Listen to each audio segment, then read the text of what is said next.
Welcome to Speak for Yourself, presented by Hyundai. Speak for Yourself from the crib, presented by Jason Whitlock and Marcellus Wiley.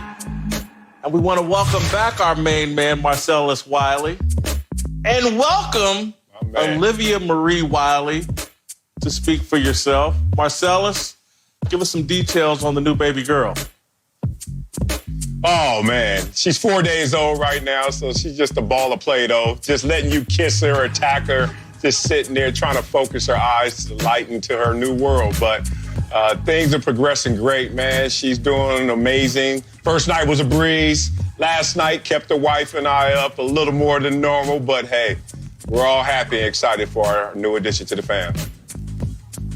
All right, well, let's get to Speak for Yourself from the crib. We got a great show planned for you. Mark Schler's going to join us.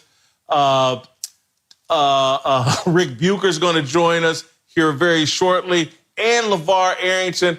Let's start, Marcellus, with the NBA and some interesting reports from Brian Windhorst of ESPN and our very own Clay Travis.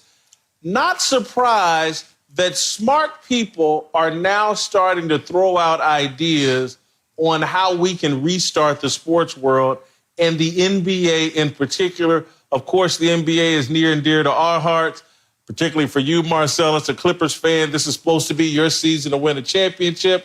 Well, Brian Windhorst of ESPN kicked it off when he did a report, and I'm going to summarize it with a tweet that I think he put it out per Windhorst. Various ideas have been floated by players and executives. One is to consider using a sprawling casino property in Las Vegas where everything could be held under one roof.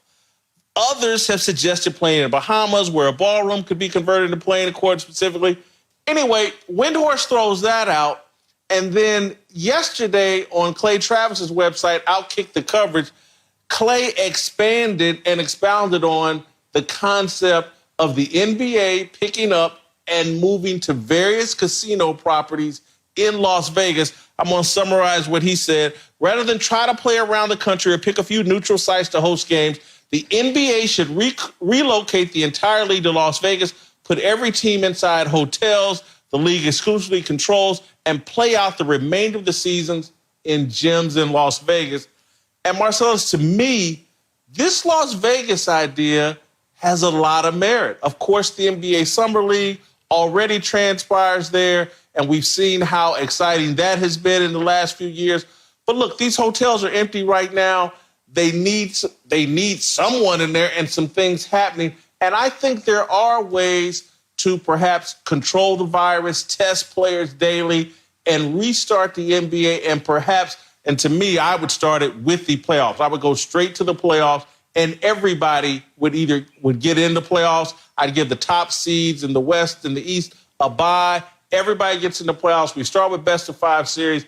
But I think the idea of the NBA picking up and going to Las Vegas, I think it has some merit, and it's an idea that should be considered. First, Rick Bucher's going to join us. But first, Marcellus, what say you about moving to Las Vegas, the NBA? Well, it sounds amazing. Look, we understand it does have some legs, as you stated. And if you look at the situation, I can understand our eagerness and our thirst to get back to our normal and get back to playing some sports. At the same time, this sounds like a classic case of duck talk. And if you know what duck talk is, that means on the surface, it looks smooth and it sounds kind of simple. But underneath the surface is very complex and very difficult to pull off. And I think the toughest part about it all is not what you laid out or what Clay laid out or Brian laid out. I think it's the fact that there isn't a common consequence from the players, owners, and even television partners. We're all trying to get back together for the normalcy of sports because we know that this is a case where the economics and the flow of the economics needs to be preserved. But in trying to preserve your wealth, you may be compromising others' bill of health. So a quarantine area in Las Vegas sounds simple enough. But what are those numbers looking like in terms of who's allowed in, who's not allowed in? But more so, the fact that the players who used to get their money being at home half the time and then going on road games are now asked to be in a very different situation where the owners aren't asked to be in that same situation. The television executives and partners are not asked to be in that same predicament. And I wonder where they come out even on that equation of compensation. It's not necessarily monetary, but certainly this is not a level playing field in terms of the sacrifice being asked of the players versus the owners and the television partners.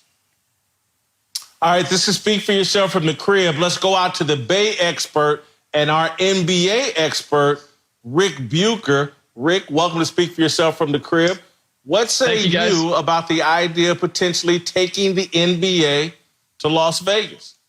Well, I can tell you that probably the GMs that I've spoken to over the last couple of weeks, I would say 2 out of 3 are very optimistic that there will be games played and the season will be resumed. So that conversation is legitimate. And I'm right down the middle between the two of you in that, Marcellus, I agree with you that there's a risk here, not so much from the coronavirus standpoint, because I was at the last Nets-Lakers game and spoke to a player, and he told me that health officials had told them, you're not really at risk. You're not in the biggest risk category.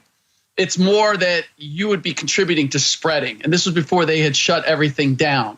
And so I believe there's a way to protect the players and to quarantine them and isolate them so that you don't threaten the public. And I'm with Jason. I believe that the NBA should pull out all stops in order to make this happen, and that it does have the wherewithal to do that. Fans all too often, and we know it being around athletes, knowing what, having experienced it firsthand in Marcellus's case, we know what the challenges are and how difficult it is to be a professional athlete. But so many fans out there think that professional athletes are pampered, that they don't love the game as much as they do.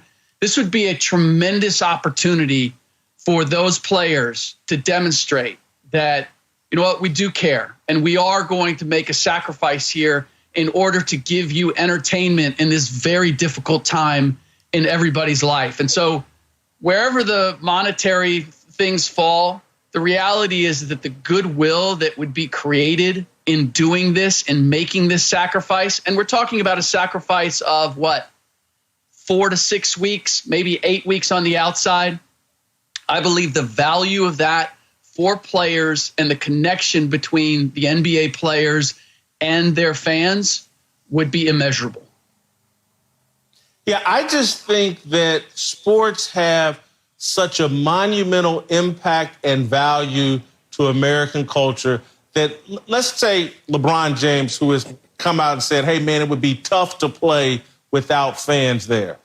I think that once Adam Silver, other involved parties in the NBA start explaining to LeBron the importance of creating some normalcy for American citizens and creating some calm and reducing the panic. And that's what I think playing sports would involve. I think LeBron could get on board with playing without fans, because I think that's what we would be talking about in Las Vegas. And again, when you think about these sprawling casino properties, you bring your family with you. You're quarantined in these hotels with your family as well. And as Rick said, this is a 6 to 8 week process in Las Vegas. Bring your family. So, look, as teams get eliminated, they get to go home. We're not talking about all of the NBA being trapped in Las Vegas. And so I think I wouldn't say, I'm not going to call it worth the risk, because I'm not sure if the risk of what we're talking about, how much greater is it than what we're all doing, staying at home, interacting with a small handful of people, because I think you'd still be interacting with a small handful of people. And then I think you would be working with people who are getting tested daily. Marcellus, I think they can minimize some of the risk and make this worthwhile. Yeah, certainly perfect is the enemy of good. So there's no real good situation or scenario to play out. And we certainly shouldn't be looking for anything of perfection. That said, how do you mitigate what's going to come in consequence from this difference in us going to our normal theater, arena, and venue and seeing our athletes participate? Here's one thing that I think we need to keep in mind, as much as we'll keep the economic flow going, which is a huge piece of this. Preparation is the separation when it comes to athletics in particular.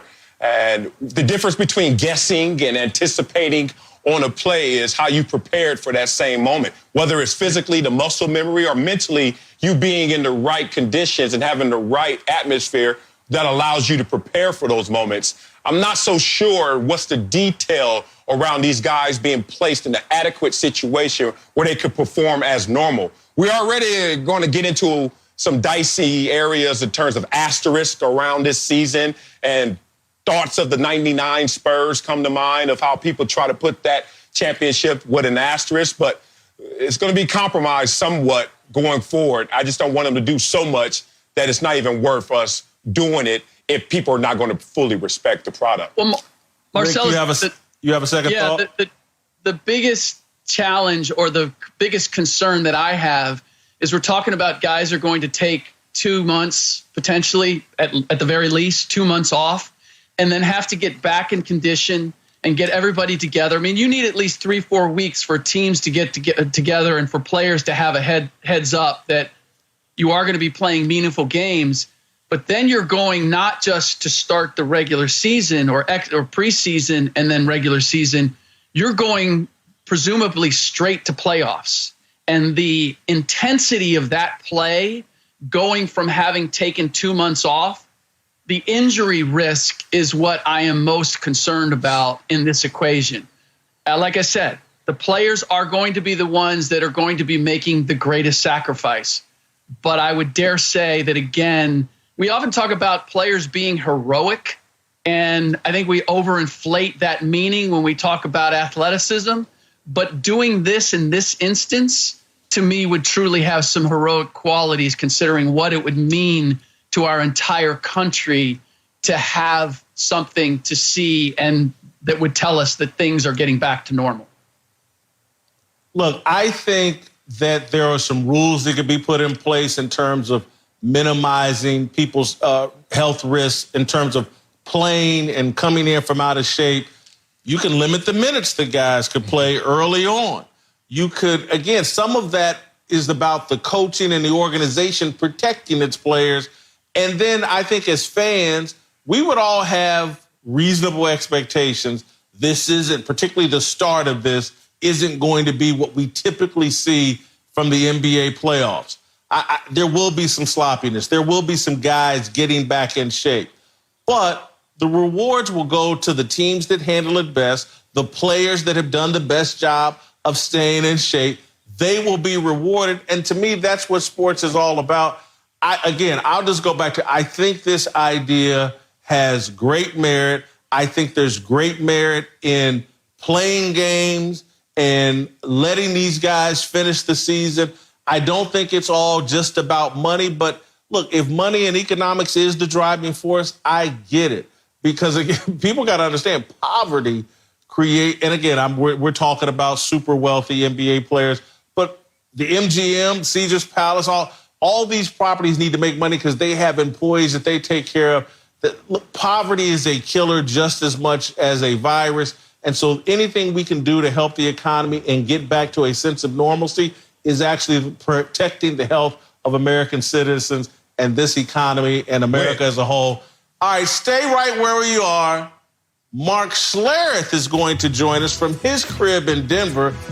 We're going to talk about Mike Florio's idea about how we can save the NFL season or get the NFL season underway. Speak for yourself from the crib. More after this.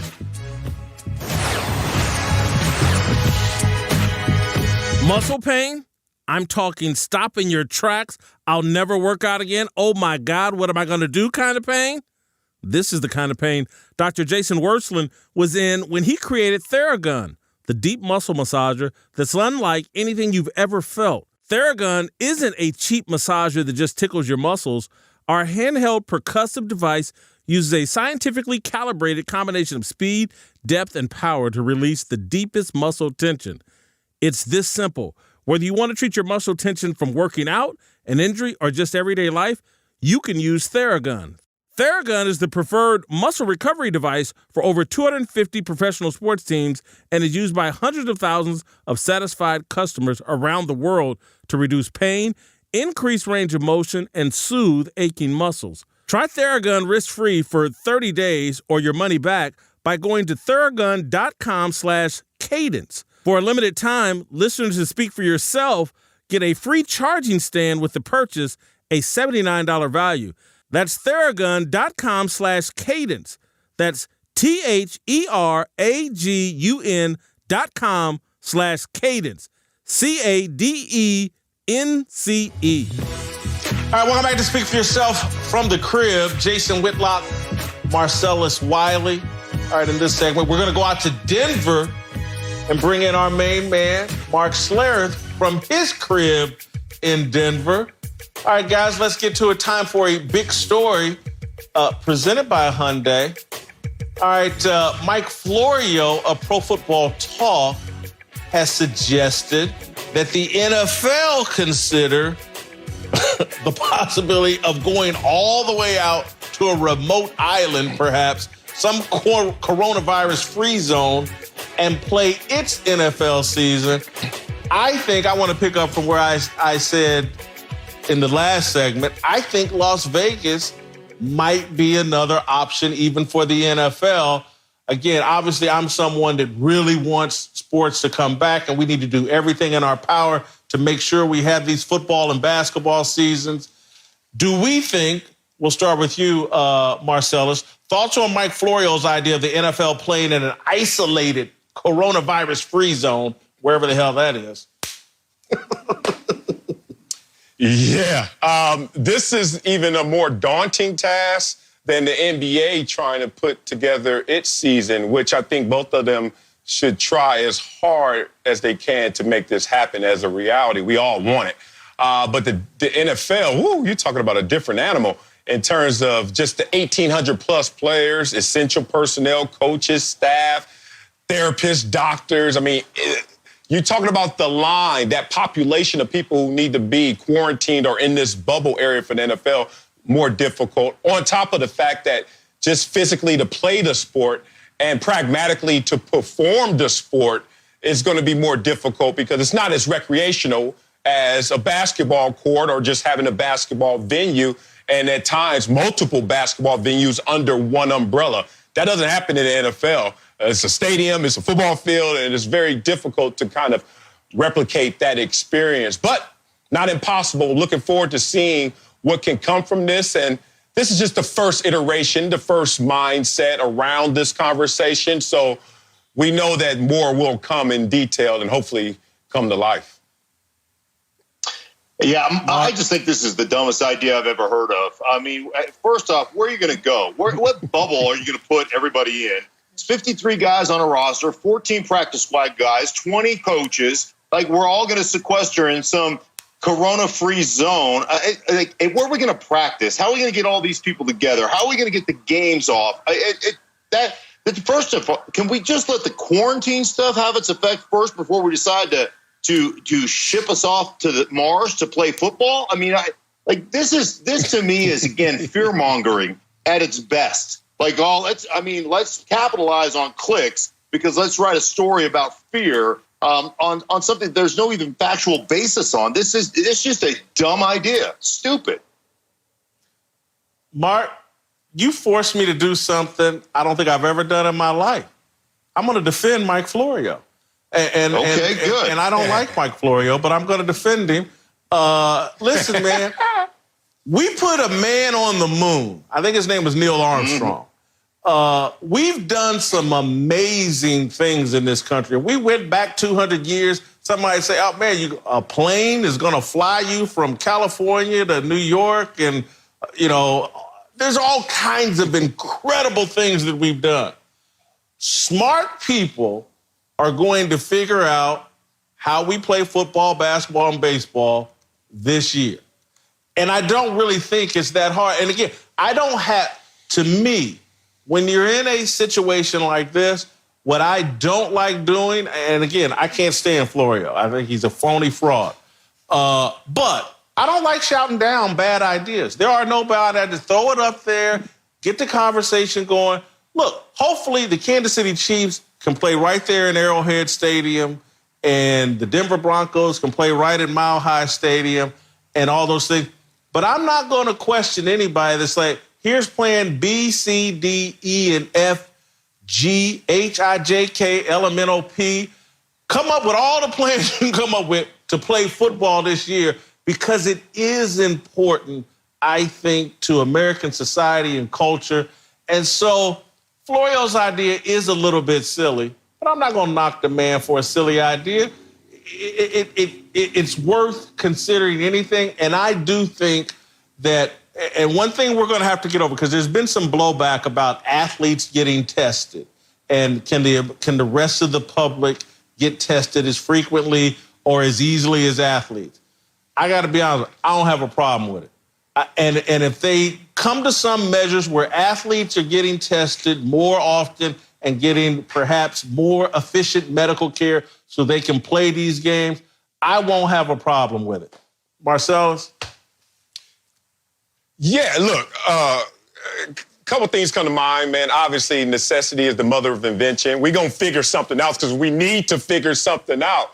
And this is just the beginning of that. If I'm talking to Schlereth and everyone else who really heard this idea and was like, whoa, and had to roll their eyes, I felt the same way.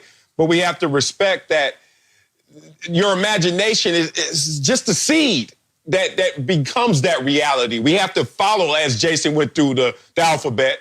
And I think he missed a letter there, though. But he got through the alphabet, basically, right? We have to start somewhere. We're going to start somewhere, and trust me, wherever we go, we're going to laugh at where we started. But right now, we need to continue this thought experiment to make sure we get us some football. Yeah, I'm okay with that as long as we go ahead and let the quarantine play out first and see where we are after that before we start throwing ludicrous ideas about playing on Mars. Listen, I'm for anything that keeps football alive because I want to see it and I love it. It's the lifeblood that has provided for my family. So I love football, but for crying out loud, I want to see what we do as a country, what we do as a kind of a community, a world community first to see exactly what happens before we start, canceling things and moving things to Timbuktu. All right. Hey, guys, stick around. Darnell and his question of the day. Stick around. I think a lot of people can relate to this next question. Are we going to be shaking hands after the coronavirus? And what impact will that have on the sports world? My question of the day. All right, welcome back to Speak for Yourself from the crib. All right, it's time now for Darnell's question of the day. Darnell, welcome to the show. Take it away, homeboy. Yes, sir. Let's talk about LeBron, who made an interesting point the other day about how the coronavirus could change sports.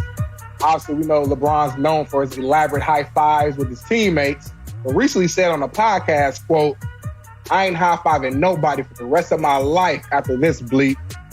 The virus could also mean the end of post-game handshakes. So I want to ask you guys, will handshakes go away in sports? And what would be some alternatives?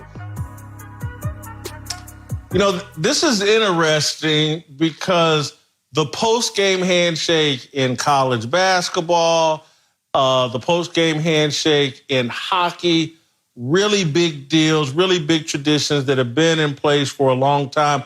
Handshakes have been a big part of sportsmanship.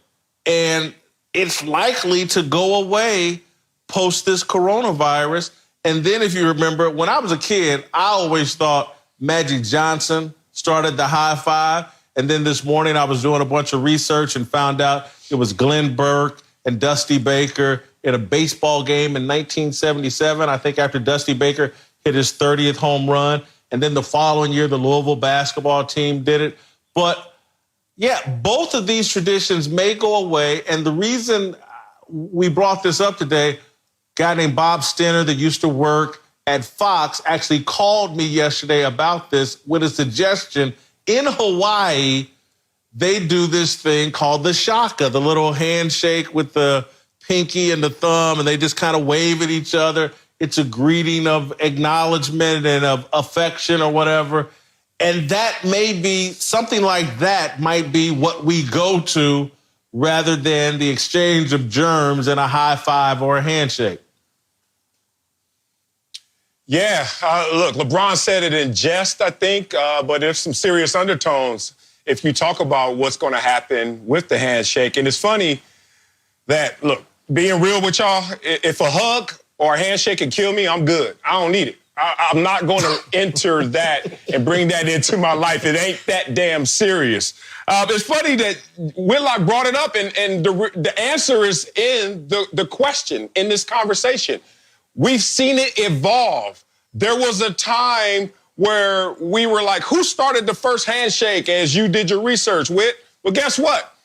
If it was a birthplace, there's an ending to it as well. Like everything in life, if you could start this the day before, there was no such thing in sports, and we still had sports. So I'm looking at the evolution of whatever we've come to in terms of handshakes and elaborate ones. Obviously, LeBron's a participant in it. But there was a day where, you know, my dad and them walked around and just was like, show you ride. And they would point at each other. And then they would look at each other, and then they go around in a circle. What's up, young blood? And look at you, what you got on. They ain't even touch. Then we got into the, you know, what's up with a peace sign. Like, hey, man, what's up? Like, we went through different iterations of this. We are not married to handshakes and hugs. So if we have to leave that behind us just to move on in a healthier way, bye-bye, they got to go. Marcellus, I want to add one serious point to your point, because I don't think handshakes and hugs are going to kill Marcellus, but I think what you're really saying is like, you got a new little one at home, you got 2 or 3 other little ones. You don't want to be bringing those germs back to your young people and perhaps jeopardizing them. And so what LeBron is talking about probably isn't even fear for himself. It's about his kids and other older family members, things like that aren't in the prime of their health, like a LeBron, like a Marcellus Wiley. So there are real concerns here. And Marcel, along those same lines, and Darnell, I don't know if you're probably too young to remember this, but I can remember a day when us as black men, when I was young, when we saw each other at the mall, at a club, wherever, we did a little head nod, just a little quick little head nod. What's up? An acknowledgement thing. And it's really, I'm gonna be honest with you. I talk to my friends, and it really bothers us. Like, where did that go? Because you know we've turned now into mean mugging each other from away instead of a little head nod of respect. And it was just a little signal, like, I got you. Something go down, I got you, dog. And that's all gone away. So I do think there will be some evolution. But Darnell, you just coming out of the fire 3 or 4 years in your college football career. How big of a deal would the elimination of a post-game handshake be in your mind? It would definitely be weird. I mean, my entire life made sense. You know, little league, high school, all the way through college, handshakes has just always been a part of the game. So to take it away would be kind of weird at first. And honestly, my opinion is I don't think it'll go away forever. I think once, you know, sports return, you know, let's say NBA does come back this summer, I think people will be a little nervous and, you know, on how they go about it. But I think once you get in the midst of the game and the intensity of the game, you're not necessarily thinking about every little decision, every little move that you're making in terms of, you know, chest bumping with your teammates or shaking hands if someone just did a nice play, a nice dunk. So, I mean, I don't think it'll go away forever, but I do think in the short term, people are going to definitely be kind of looking like, don't touch me, because obviously we just don't, there's so much unknown with this virus and no one's trying to take that risk. Yeah, it's interesting Marcellus, you say that, Darnell. I mean, look, we have muscle memory, so we're going to go get lost in the moments and lost in those emotions. So I hear you. What you say, Whit? No, I was actually going to go back to, and again, I don't want to be off-putting to anybody else that's watching, but it's like, have y'all seen the Key and Peele skit where one of them impersonates Barack Obama going through a handshake line, and he goes when he runs into another brother, the handshake gets all elaborate and the dap, and he brings him in close. And again, I'm not trying to be off-putting to anybody else outside of black men, but this has been a big deal. This has been significant to us, how we greet each other and the elaborate ways. You see all the crazy handshakes in sports, and then you bring somebody in for a hug and all that. This has been a part of our culture. No, you're correct. And look, we know what these handshakes are supposed to gesture. It's supposed to show how connected we are. And the more elaborate, the more connected we are. Like a LeBron James with Dwayne Wade was a longer handshake than LeBron James with some of his other teammates. And you look at that, it's an expression, especially culturally, for us as people to show, oh, that's my dog, because look how long this handshake is. But I'm here to tell you that he's still your dog, even if you don't shake his hands. And, you know, we may have to borrow some things from a younger generation with Darnell's age, where they doing all this stuff when they hands and they call it dancing and they in front of each other mirroring. We might have to go back to some of that junk, because I'm good on the distance. One thing that always caught me off, even before the coronavirus, you're walking through an arena, you see some fans, they want a picture, they bum rush you, and next thing you know, you got this fan you never met before with this dirty jersey on, taking a selfie with you, his girlfriend in your other armpit, smashing you up. Everybody's just touching each other. And I'm like, I always ask my wife, I used to always sit there and be like, something is not right about this, but I'm going to be a participant. Unwilling, but I'm going to participate. Now I got a reason to back up out of those moments, because, look, you ain't bringing that stuff home to me and to my family, as we talked about. Darnell, you got a final thought, or can we get out of here? I do have a final thought. Marcel, I'm glad you brought up the new generation, all our little hand movements that you call dancing. That was going to be my point. I think that'll be the solution moving forward. I think guys are coming up with these different dance routines where they face each other. They don't have to make any contact. You know, you see Westbrook, hitting it with his little dance. You might see somebody doing the East Side jig. Different things they can do to where they're still, they still connected, but don't have to touch each other. So we'll see. Do that East Side jig again. Sheldon Day may be watching at home. Oh. Yeah. That's the East Side of Indianapolis for you, Marcellus. Yes, sir. All right, stick around. We're going to go out to LeVar Arrington's crib, talk some more NFL, talk a little Cam Newton, talk a little Jameis Winston. All right, speak for yourself from the crib.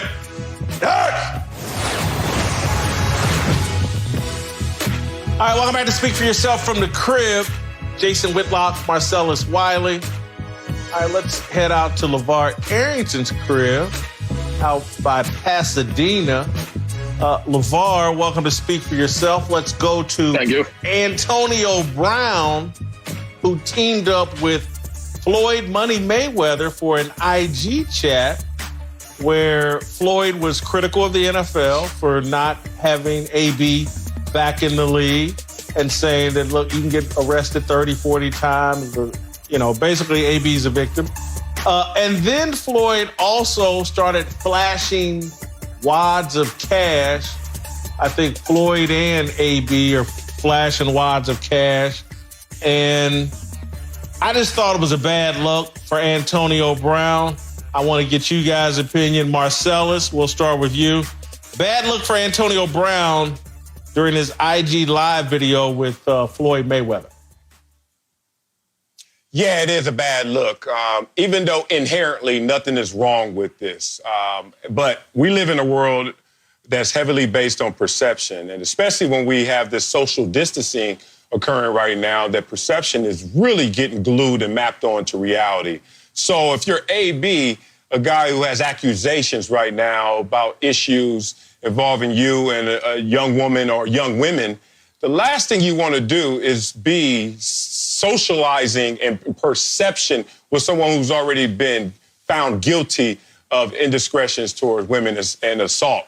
And Floyd's a friend, and I love Floyd, but at the same time, this is a grander issue in terms of learning how to play the game within the game. I think a lot of times, even Floyd was mentioning on this same Instagram Live with AB, your man could play football. He could catch the ball. What does it matter what he does outside of the scope of the football field? But that's the problem. And the problem with so many athletes is they don't learn to play the game within the game. So in a situation like this, you got to understand that people are going to look at you and they're saying, I don't know what AB did in those situations. We're going to let it play out.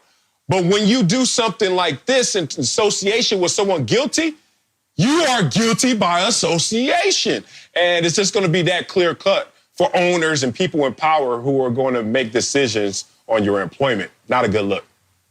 LeVar? Yes, it's a bad look. It's a horrible look. And in boxing, you are the franchise.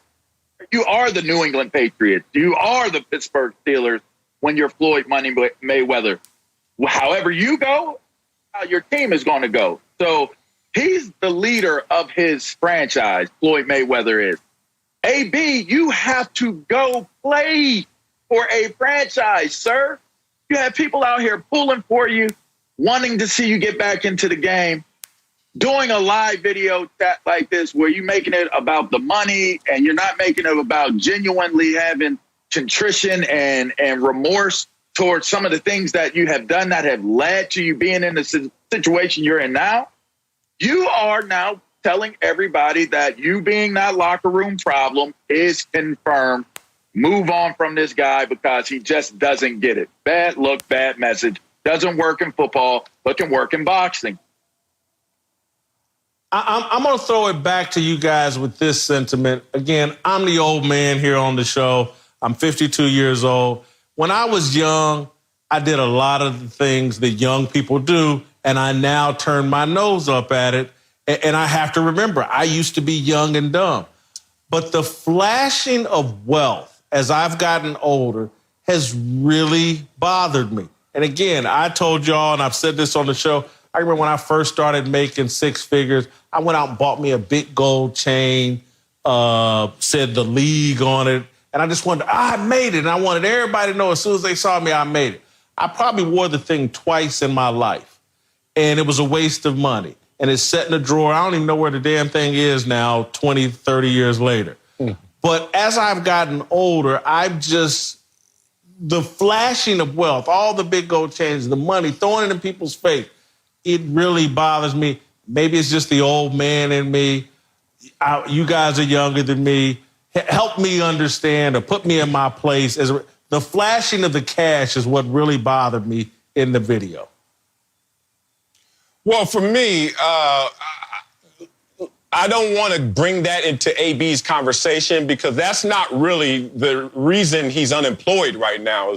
It's certainly a condiment you can add on when you get into the conversation of all AB's issues, but it's certainly not the meat and potatoes. But I think the meat and potatoes of where we are right now with AB is he needs to understand the game that he's playing because he's not playing his sport right now for the game that he's losing at, which is a perception game. Hypocrisy and closet contradictions are at an all-time high. That means you can live a life that is separate from the life you portray if you know how to play those two worlds and games the right way. And AB is losing at the game that really shouldn't matter as much as the one that he's great at, which is football. He's losing in every other way except the one that's the most difficult, which is catching the football at a Hall of Fame pace. So the wealth part, look, a lot of people love the wealth. Depends on who you are. If you walk into my house when I was 25, you saw more than one gold chain. You saw more than one Ferrari and Rolls Royce. You saw all the things that you just rolled your eyes and said, oh, my God, grow up. And then I did. But then there are people who you can go to their house right now and they'll look at you and you know who that art right there. You see this rug. You see this wine cellar. Like we all display it in our own ways. So for me, it's just a bad association. In its purest form, is guilty of association. Just doing this with Floyd right now. LeVar, be a little quick. Yeah, I'm just going to keep it simple. I don't have a problem with creative facade. Mayweather has made and cut his teeth and become famous off of it. And even with Antonio Brown doing it, I don't have a problem with it. The problem I have is it is undermining what it seems to be what you want to do, which is try to make it back onto a team. Yeah. All right, let's move to Cam Newton, who seems to be trying to IG post his way back into an NFL starting job. Let's take a listen to one of his latest posts on Instagram. I'm telling you, Rudy Poo. Trash right now. Rudy Poo. He think I'm sucking. Cam gonna be out there? Street, you trash. A has-been. Kiss him with that Corona. Attribute. Oh, this a big body Benz right here. All right, I'm not sure if you caught it, but he said kiss him with that Corona. Probably not the best turn of phrase. Marcellus, do you like Cam's approach to Instagram and social media right now? I do. I'm captivated by it. I've seen all these posts, even before we sent them out as research topics for today's show. I've been clicking on every single one of these because of the virtual reality. For everyone out there, including me, who has questions about Cam's health and his physical state, this is the virtual reality you get because we're practicing social distancing right now. The only way I can see Cam Newton is through this lens and through IG. And I'm glad he's letting everyone know that, look, if I were in front of you and we were having a physical workout, it'll be no different than this, except you will be in command. But let me just show you physically where I am right now in terms of my status of being able to run, jump, throw, and do a lot of the off-season football drills that will be asked of you in normal times. So to me, it's a good thing that Cam is not letting the social distance him from the NFL. He's like, come into my world. Let me show you where I am right now. LeVar? No, I don't like it. And because of this reason alone. We know that Cam can play the game. Nobody's questioning him being able to play the game, throw the ball. There was a saying in a movie by Bruce Lee. Bruce Lee said to the dude that he was going to fight, forward, don't hit back, right? And this is the situation here. You're posting all of these videos, you're working out, getting strong, and they don't believe in me, and they don't think I got it, I'm trash. Okay, but we want to see you do it in a game. I want to see you last through a game. Throwing on air and doing all of these workouts is fine, but it's the board. You're hitting a board real hard. Like, oh, the board broke. Oh, you knocked the board away. That's great. I want to see your skills and I want to see your longevity in a season. So at some point, you made your point.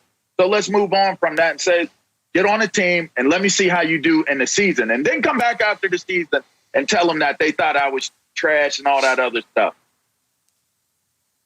All right, so of course I'm the old cranky. Go ahead, Marcel. Like go ahead. Okay, let me get some of this then. Lamar, you know what's funny? Yeah. We're moving the goalposts on Cam right now because when you're a prospect and you never played in the NFL, what do they ask you to do? On camera, work out. We go to the combines and they celebrate it. I'm like, don't y'all want to see me play football? But they say this is a unnecessary step in the evaluation. What happens if you get released from a team? What do they say? The other team comes in. Sometimes they say, we need to see you work out. And right now, he's not afforded that opportunity. So in normal situations, this is we fine. We got to go, Marcel. I gave you the last word, but I'm going to sneak in the final word. Let me tell you what NFL teams really want to see. Post a video of this man sitting in a barber's chair, getting that hair cut off. That will impress more NFL teams than anything. And yes, I'm an old man. I'm an old uncle that tells you all the crazy stuff, that gives you great advice. Cut that hair, Cam. All right, Uncle Jimmy, an older man than me, is going to come on next. Pretty much. All right, more speak for yourself. All right, welcome back to Speak for Yourself from the crib. Jason Whitlock, Marcellus Wiley, going out to Uncle Jimmy's crib. Uncle Jimmy, who's your big dummy of the day? You. The person that set up and used the words Clay Travis and smart in the same sentence. You lost me right there. Oh, wow. All right, let's get to our approval rating for Las Vegas. We think Las Vegas could be the sports hub for football and basketball. Uncle Jimmy, you have any thoughts? Yeah. I got a whole bunch of thoughts. You know what, man? Now that you done lost all this weight, I can see right through you, nephew. See, this ain't nothing. See, this ain't nothing. This ain't nothing but a trumped up version of the old banana in the tailpipe trick. Another little plan schemed up by you and your little sports cronies trying to figure out what y'all can get out of it for y'all's own little personal embetterment. See, Because look what's going to happen. Once all of these NBA athletes go to Vegas, what's next? You and your little sports reporters go next, right? And when y'all go down there, guess what? Y'all got to get the test too, right? Okay. Now see, hey, look here. Now after y'all get the test, then what's going to happen? All right? Then after y'all get down there and get the test, then look, you, Darkless, Mike Reborn, Stephen J. Smith, all of the rest of y'all. See, look here, man. Then after y'all get the test, y'all get to be in first line for the vaccine. Hey, man, I never thought I'd say this to a bunch of brothers. Get y'all's ass to the back of the line like y'all supposed to. Whitlock, Wiley, Wilborn, get to the back of the line. All right, look, I got Vegas at a 60 role player. Job performance can't be high. Vegas is shut down. Gotta be high. Exactly. 38 for me, man. 0 job performance. I don't think it's going to happen. But at 25, all-time greatness, it would be the best thing ever. And yeah, I want a media credential. All right. I think the internet agrees with, they got Vegas in GOAT status. All right, that's it for us.